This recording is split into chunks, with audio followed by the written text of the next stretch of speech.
It never happened. Well, I think it's bloody stupid. Artimpasa put her book down with a flourish. The young Illark-to-be had been trying to ignore the conversation between her friends in the dimly lit common room, but she'd clearly had quite enough. Honestly, Saloka. Yes, it's all a shame. How sad. We all know the Empire, the Urizen did for it. Sorry, Izzy, I know it wasn't your lot. Back in the day, it's all very sad, but really, it's ancient history. My mother says it's all a sop for this pretender from Ipotavo to get the throne. She can't win her own Isle seat. It's going to some upstart general, so instead she's turning the citadels upside down, all to support her bloody crusade. Artimpasa said all of this in a flurry, her horns vibrating slightly as she expressed herself vociferously. She was clearly quite pleased with the opinions she'd stolen from her mother's dinner table back in Cantor. The other three, Isenbrad Valesdotter, the foreign exchange student, Tomaris, the rather single-minded Mero from Ipotavo, and Menandra, the scholarship kid from Issyk, looked at each other nervously. They'd just been discussing the matter of the proposed reclamation quite calmly when suddenly the unofficial leader of the little clique had weighed in. I think it will be nice, Pasa. Isenbrad spoke in the conciliatory tone one might use for a mountain goat staring angrily at the weary traveller. It will give us all a chance to draw a line under the past. Don't you want that? You were telling me just the other day how, it would be good if my empire didn't meddle so much. Well, take it from me. When the synod is finished here, they'll have had enough meddling for this lifetime. Quietly, Isenbrad Valesdotter, Ice Walker and spy of the Shuttered Lantern, thought to herself that she'd be gone too, anyway, and would no longer have to put up with this entitled Aksu brat. But for now, she played the part. I don't think it can ever be enough. Menandra, the intelligent yet scatty child from the deep, dark docks of Issyk, spoke now. There was a thoughtful dreaminess to her tone. Think of all that was extinguished. I don't care if they come here or not, really. Can they ever be forgiven? Yes. The Mero child said this as if it was simply a fact. The Empire has done more than enough. I've told you that before. I remember during the siege. The others rolled their eyes. They'd all heard this story before, but given that Tomaris had been 4 years old when Ipotavo had been liberated, they didn't give it quite the credence she did, nor believe her when she said that Imperials were surprisingly tall. Tomaris, stop being a bore. Can you get my essay done, please? I need to hand it in tonight, and I simply do not care to learn about the finer points of strategic warfare. When are the citadels ever going to war? Grand Illark Catcher says that we make far more money at peace, With the Druge? Menandra spoke again, dreamily. Artimpasa turned to her, annoyed at her broken flow. What? You said the citadels go to war. With the Druge? Or with the Scourins, like some Cabonite fantasy? Or... She came dangerously close to saying the thing none of them would say. The citadels had never been at war with each other. But then they had never been so divided. At the thought, the three Aksu were speechless. Watching the scions of the high blood of the citadels bicker, Isenbrad quietly smiled to herself. The rest of Cabal Vervain would be very interested to hear of this when she made her next dead letter drop. Overview. Each season, the civil service prepares a summary of the Empire's relationship with foreign nations, based on communications received from their ambassador, along with any useful intelligence gathered from other sources. While the Senate and the other houses of imperial power may respond to these offers, it is important to note that it is the appropriate ambassador that the foreign power will expect to hear from. Their communication with the foreign power is the primary element that will determine the tenor of any response. Imperial relations with the citadels of Axos remain rocky. The animosity the Axu hold for the Empire has not gone away. The incident with the raid on Sark and the subsequent Imperial diplomatic response apparently confirmed their worst stereotypes about their Western neighbours. Yet they are also allies, in theory at least, of the Liberty Pact. And while they may dislike elements of the Empire, it's clear that at least some of them value the opportunities presented by trade with their overwhelming neighbour to the west. On the other hand, the little nation is clearly undergoing a level of internal upheaval at the moment, thanks to the ambitions of Grand Ilak Kaiser, recently ascended to the throne of Kaban. The Axu ambassador to the Empire is Ilak Maxatios of the Towers of Kantor. They are a close relation of Grand Ilak Katya, the nominal ruler of the citadel of Kantor, and are the primary point of contact for imperial citizens wishing to communicate with the smaller nation. They often seem exasperated with their imperial counterparts, frustrated by their apparent inability to get the Empire to recognize that Axos is a nation worthy of respect. Axos. Status: foreigner. Ports: Kantor and Issyk. Ambassador: Finton Nighthaven of Navarre. Lantern Light. Members of the Shuttered Lantern have undertaken an espionage mission in Axos. The Grand Master of the Shuttered Lantern will receive a full report of their findings at the winter solstice. During the autumn equinox, an opportunity was presented for the Grand Master of the Shuttered Lantern to guide their order toward undertaking espionage in Axos. The order exists to utilize magic in the detection and monitoring of threats, whether subtle or obvious, internal or external. And consequently, many members of the order responded to the call of Tyburn Weaver. Imperial visitors are common enough in the citadels that their presence broadly goes unremarked.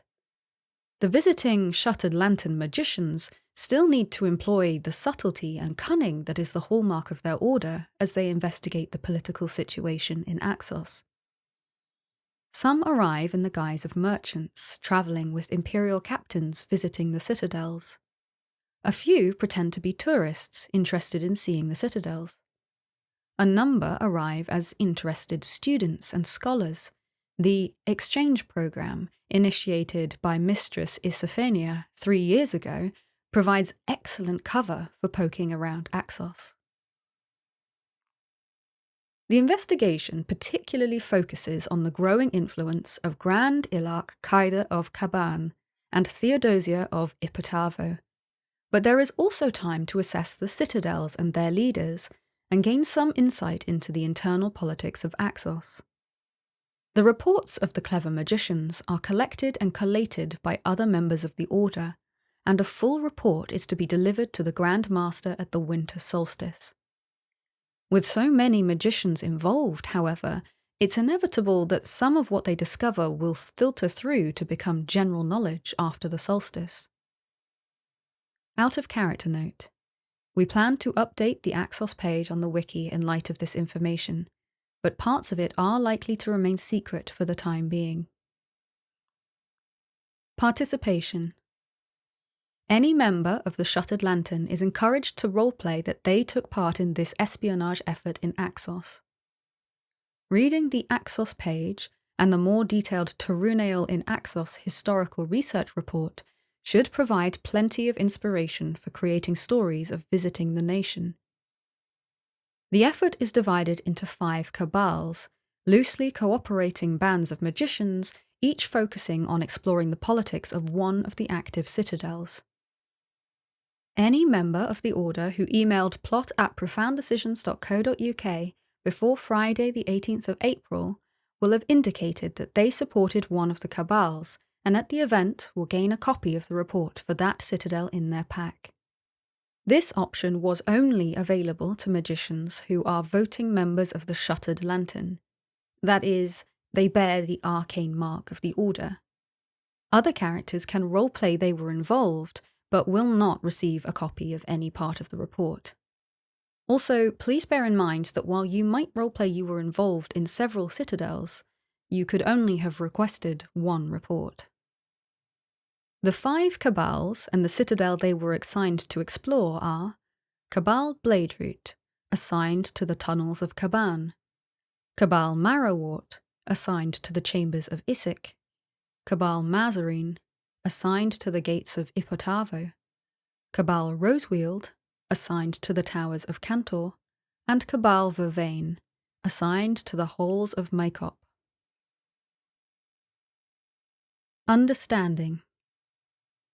Ilark Maxatios distances himself and the Citadel of Cantor from recent events surrounding peace auras.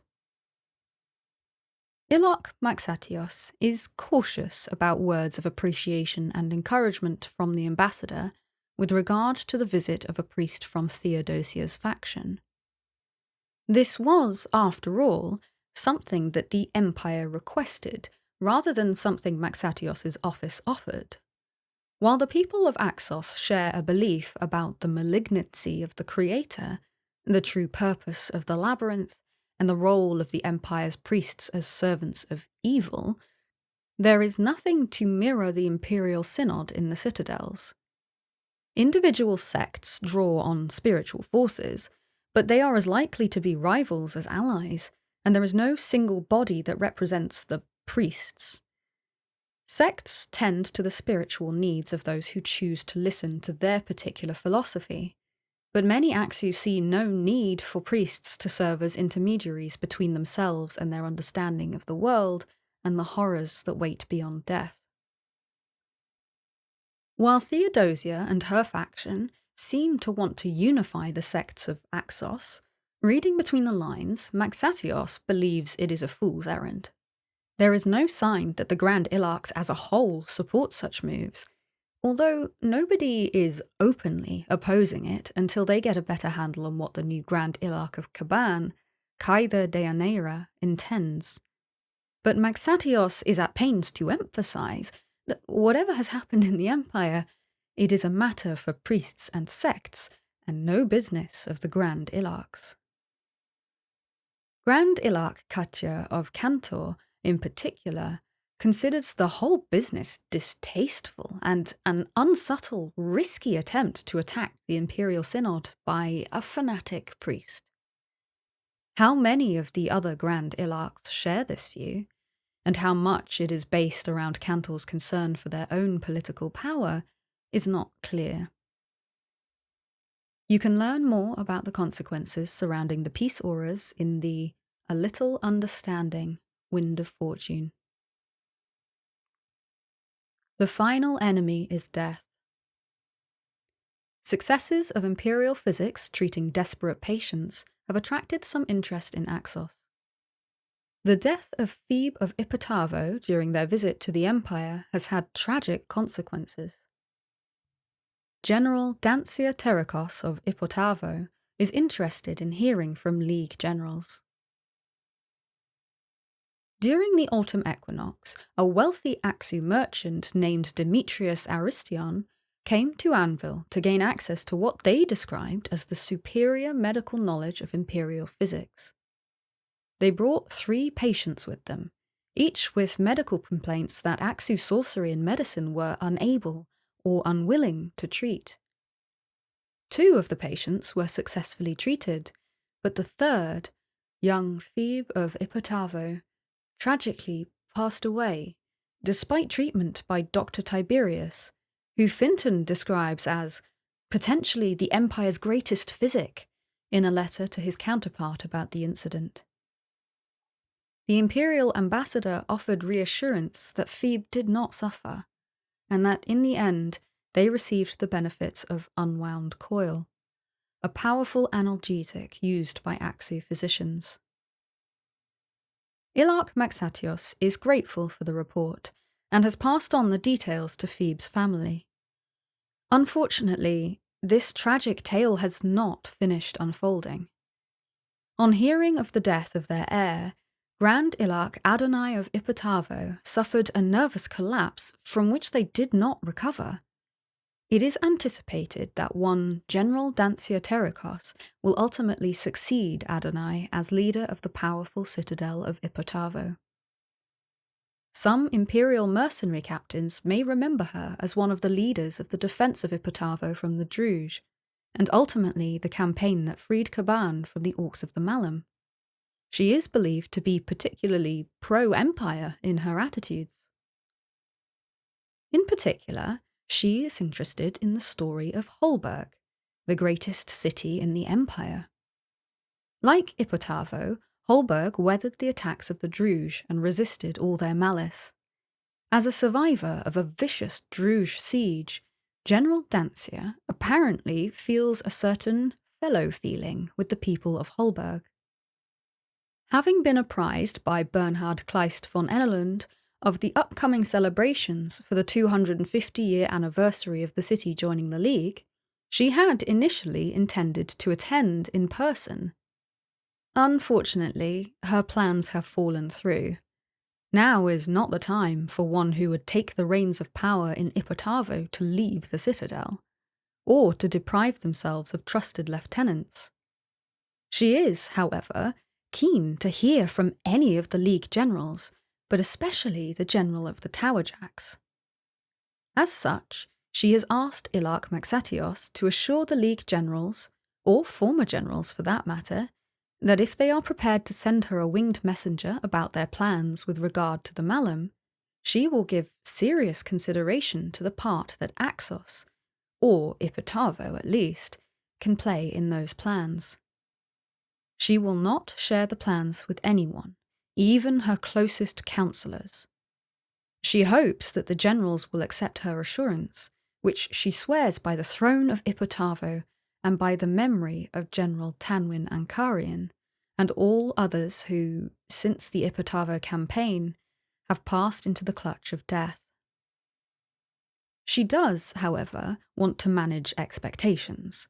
She expects to be very busy very soon, and so cannot commit to reply to any missive that reaches her after the spring equinox. It's worth noting, however, that even if she fails to take the seat of Grand Ilak, as one of their few generals, she is an influential voice in Aksu politics. Docks and Delves. Sarkovan Investment looks likely to reopen the Issyk docks in the near future. Issyk traditionally dislikes the Empire, but access to the docks may be achievable. The refurbishment of the docks at the chambers of Issyk is expected to complete shortly, thanks to the generous aid of outside investors. The Sarkovan House of the Lykaver have apparently sunk not insignificant amounts of money and materials into rebuilding the docks, cranes, and warehouses there. Thanks to the influence of the Sarkovan, it seems that the docks are shifting from general goods towards focusing their exports in the direction of luxury boutique goods. Fine crafted items and artworks, food and drink not found elsewhere, and likely Aksu proprietary consumables. Grand Ilak Andronicus is apparently comparatively neutral in their attitudes to the Empire, considering the attempted alliance with the Grendel to be a mistake. It is not impossible that Imperial traders might be welcome at Issyk when the docks do reopen fully. Ambassador Finton may wish to investigate the opportunity here further. While Ilak Maxatios is cynical about Issyk's status as a trade port, they are bound by their duties to serve as an even-handed go-between for the other citadels. Saloka. We accept the invitation of Ilak Maxatios to participate in the exorcism of the spires of Saloka. Let us send our exorcists to work together to remove this spiritual taint from their halls in Axos. Alessi of the Basilisks of the Labyrinth, General Assembly, Autumn Equinox 386YE. Vote, greater majority, 2,380 to 30.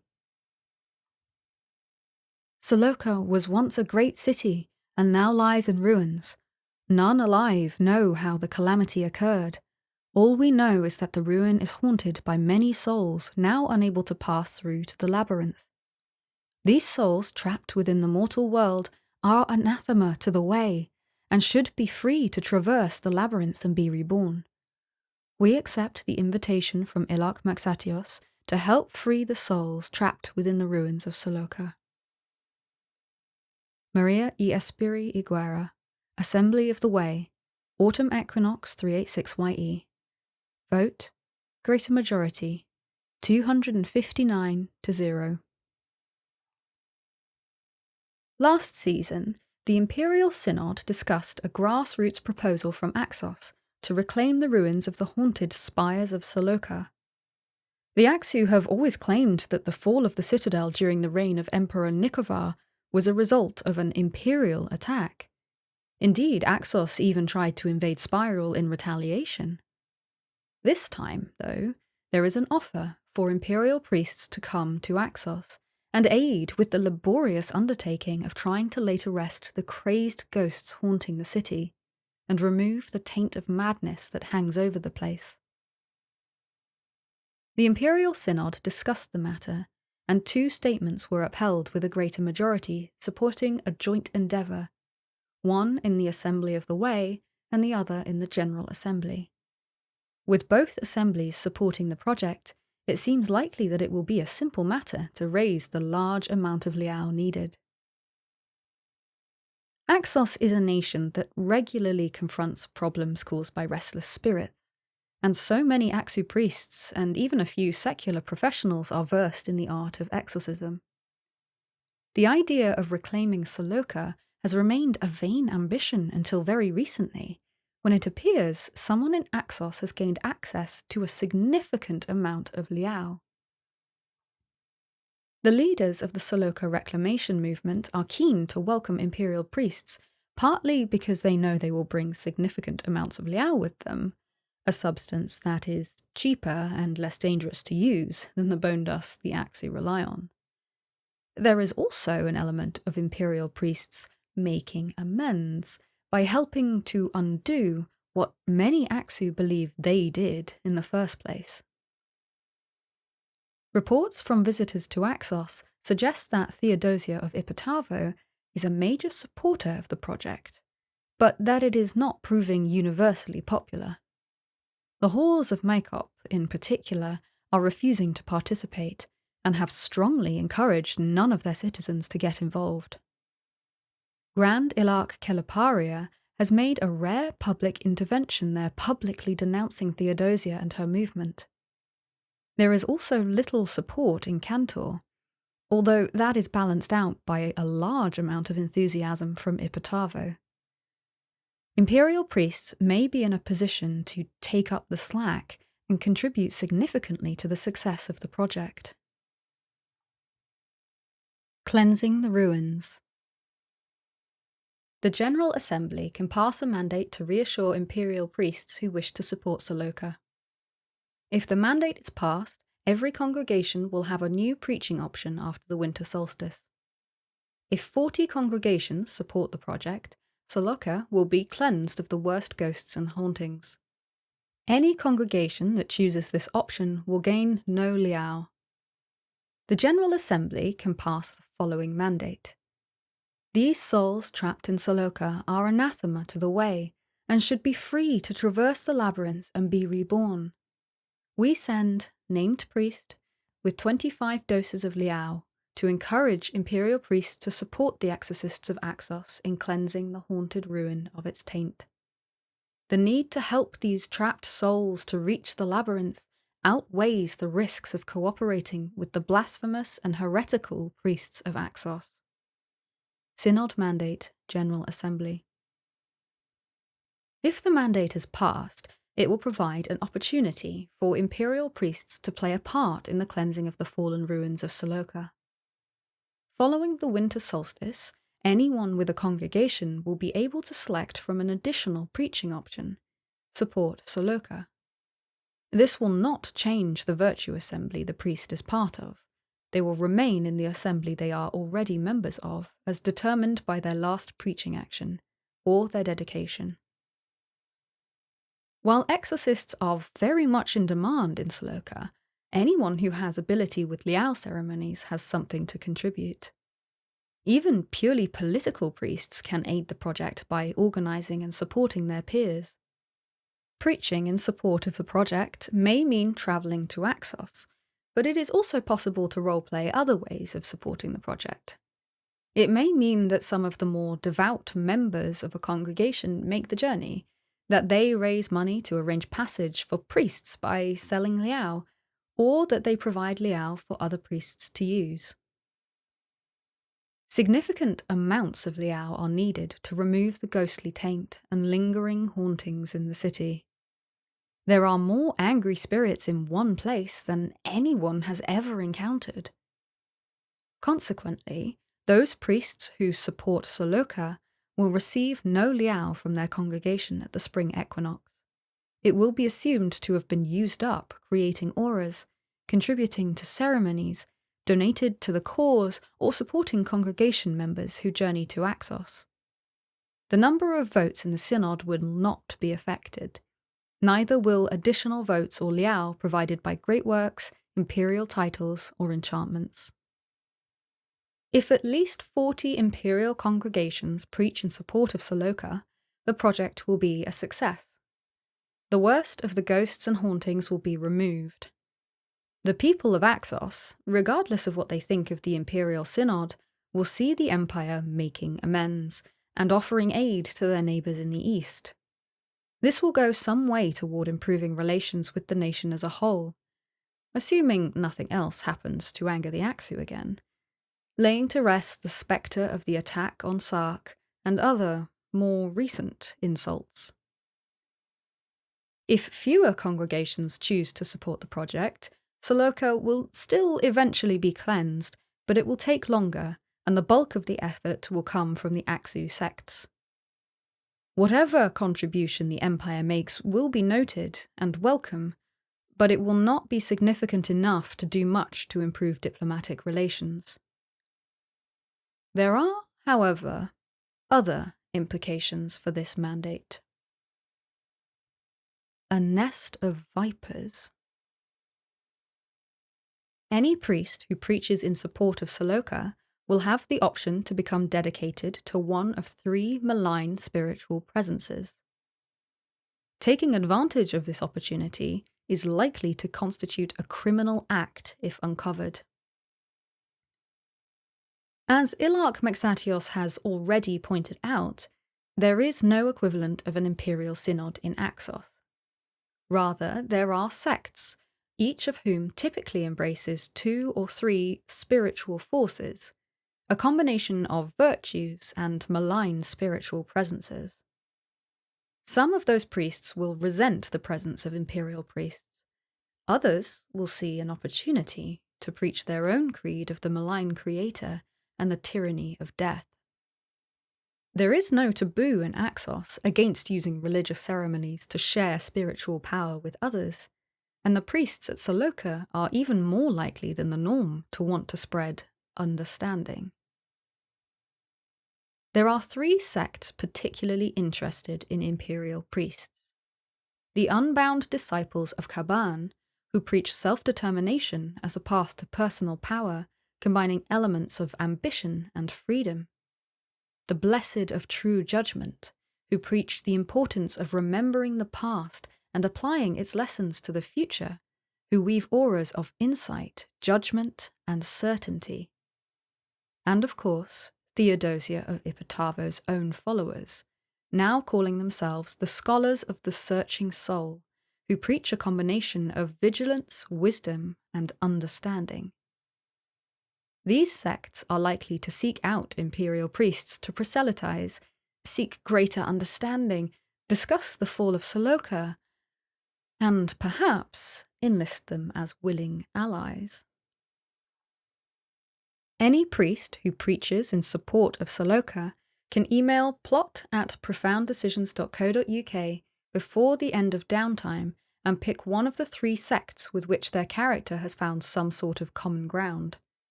They will then become dedicated to anarchy, vengeance, or peace, depending which sect they choose. They will also receive a summary of the sect's beliefs with special focus on the non-imperial spiritual power, outlining the auras they can now create and touching on what the Aksu sect believes to be the tenets of that spiritual force. This option is only available to characters with congregations that make the appropriate preaching choice, but there is no requirement to have any religious skills to become dedicated. Anyone who chooses this is likely to receive a strong dedication. The Aksu sects typically take this kind of decision very seriously and use magic items and potions to strengthen the soul marks they create in this way.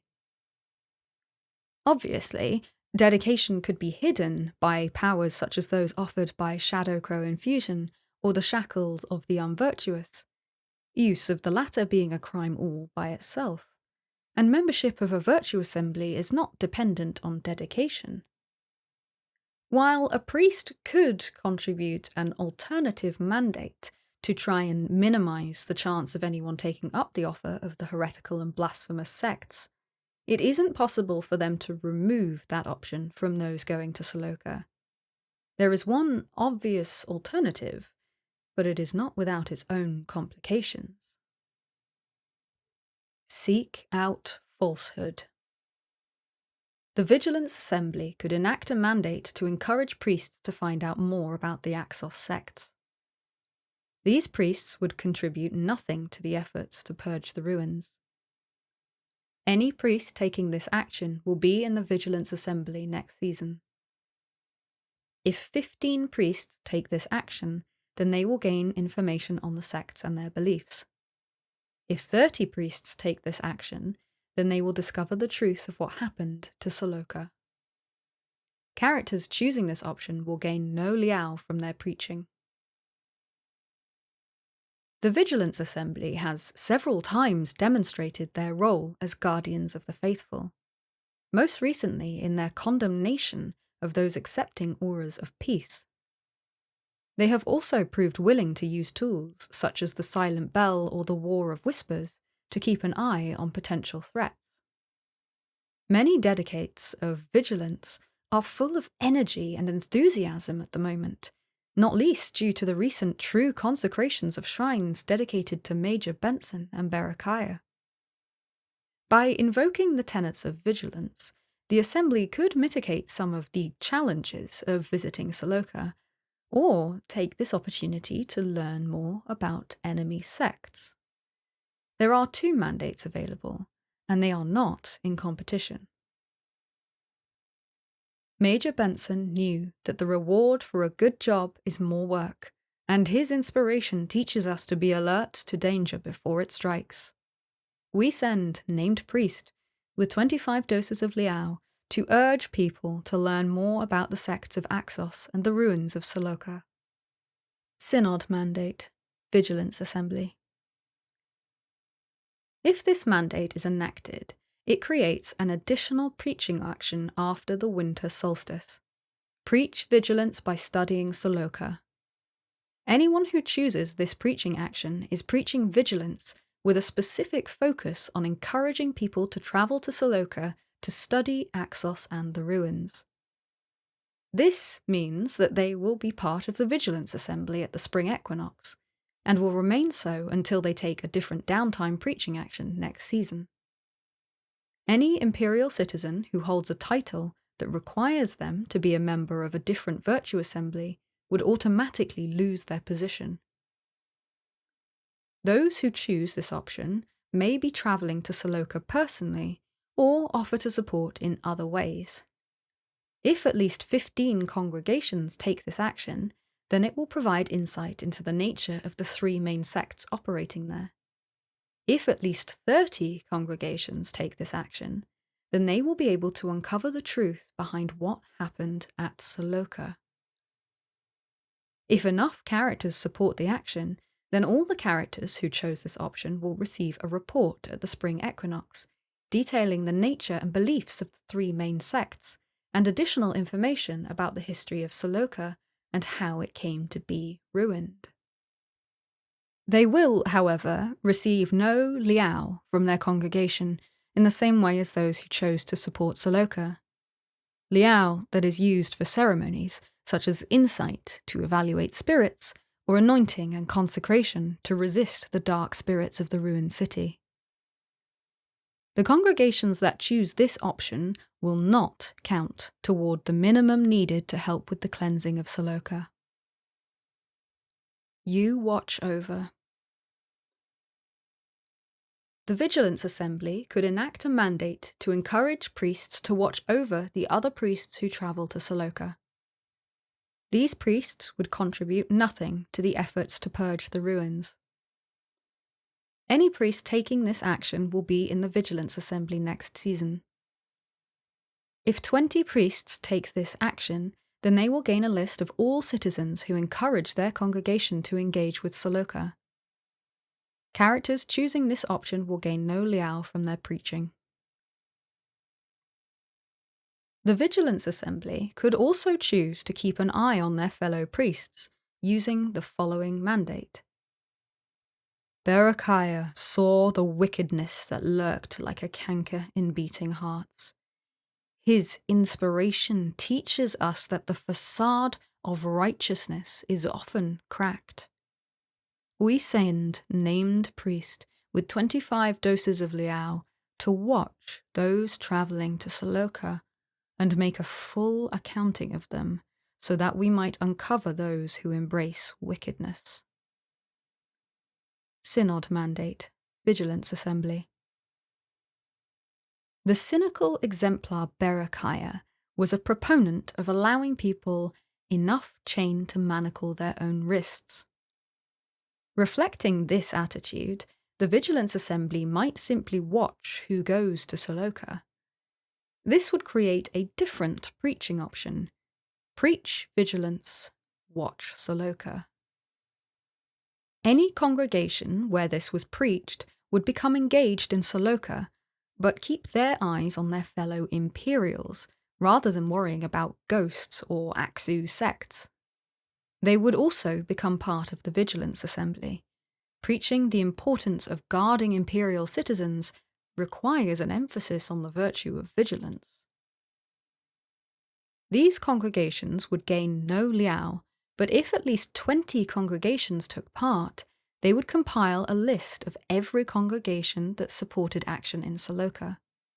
They could then investigate the priests involved at their leisure to discover who amongst them, if any, had received a false aura.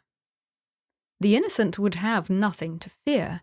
Insight could quickly exonerate them after all. The guilty could then be uncovered, prosecuted, and an important message sent to those who would seek out malign spiritual forces. The report on priests visiting Saloka would be provided to the priests who preached in support of this action. If fewer priests took the action, no effective list would be created.